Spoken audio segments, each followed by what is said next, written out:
Belum lama ini Barbie Kumalasari sekali lagi menunjukkan kemesraannya dengan cowok bernama Ian Wibowo. Tampaknya cowok berondong itu memborong boneka dari sebuah toko untuk memanjakan sang artis. Ian Wibowo tertawa saat ditanya soal sikapnya yang romantis terhadap Barbie Kumalasari. "Kalau aku dan Barbie itu dengan siapapun kan selalu so sweet," ujarnya disusul tawa saat dihubungi awak media. Ketika ditanya tentang image yang melekat bahwa Barbie sebagai ratu halu, Ian tak ambil pusing.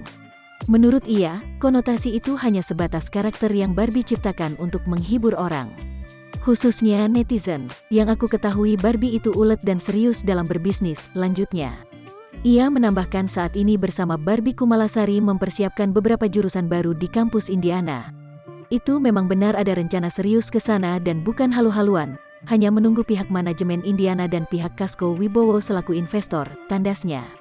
Sementara itu, kakak Ian Wibowo, Kasko Wibowo meragukan sang adik memiliki hubungan spesial dengan Barbie Kumalasari. Menurutnya, netizen boleh berandai-andai mengenai hubungan Ian dan Barbie. Tapi ingat, Ian itu seorang sutradara dan Barbie adalah artis yang jago dalam urusan akting, jadi kemungkinannya silahkan netizen perkirakan sendiri, bisa saja mereka berdua itu pacaran atau hanya teman tapi mesra, bahkan bisa juga mereka berdua sedang menjajaki bisnis baru di Bali sehingga selalu terlihat berdua, terangnya.